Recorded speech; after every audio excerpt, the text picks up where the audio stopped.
mga kasolid, good morning. Mag-testing tayo ng bago nating power amp, yung Padon na PX2000.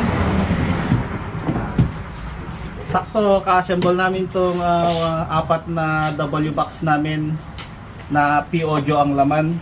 Tapos andun yung dati naming W box apat, yung laman ay Audio Master K2. Yeah.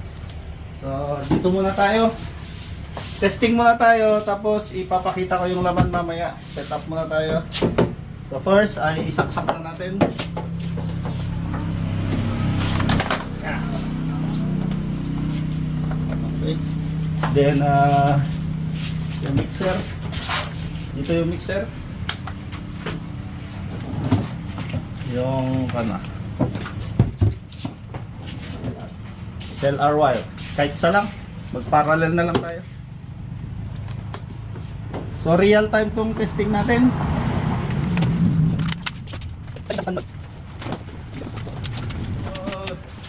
Gagamit tayo ng SPL meter, 1 meter ang distansya, saka 10 meters, saka 20 meters.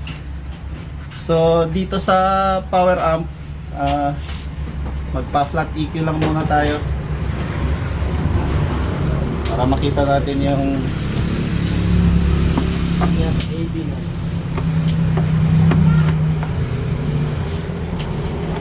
AB.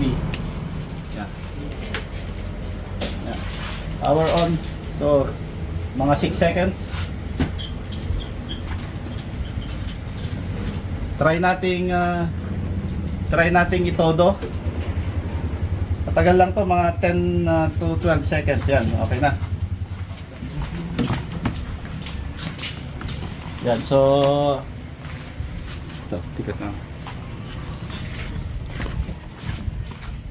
So ang laman nito SD 1500EL. Yan, dalawa. Tapos itong dalawa SD 1700EL.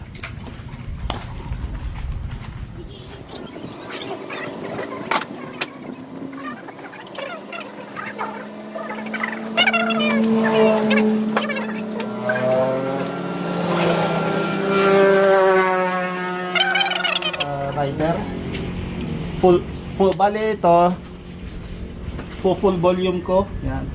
Bahala na si Batman, full volume yan. Pag kami ang nagse-set up, always full volume ang power amp para lumabas yung totoong capability niya. Huwag niyong sakalin.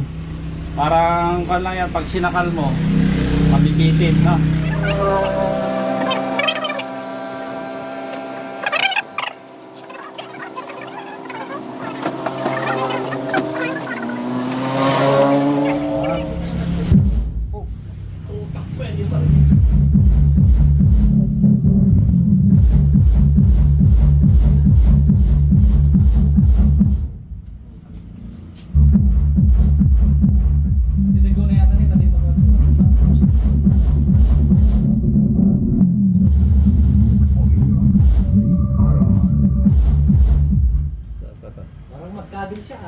So lahat ito P-Audio, nakasagad yung power amp.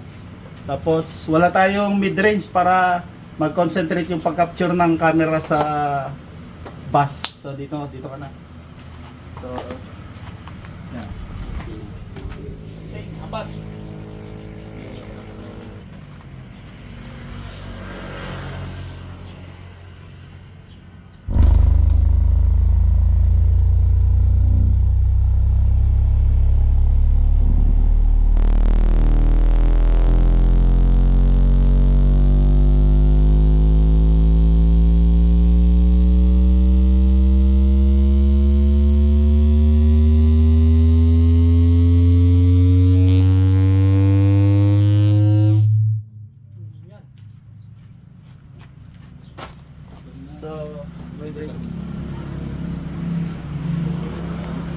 So sa presyong 16,000, apat na P-Audio din na drive niya, kayang-kaya niya. Isa pa nga, tignan lang natin dito.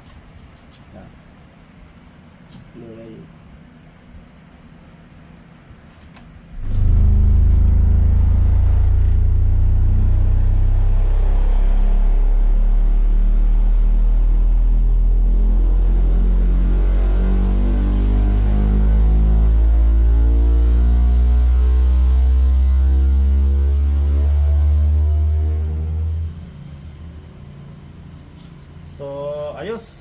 Kaya niya ang 4 ohms mode, 4 na P-Audio.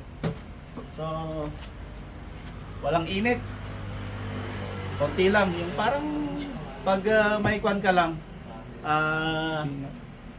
lagnat, halika dito. Yung kasama nating may-ari din ng sound system, si Boss Carl. All goods. Hindi pa tayo gumamit ng processor dito. So direct to mixer lang tayo. Ito. Yan. Okay. Bye-bye. So sa halagang 16,000, very good. Thank you.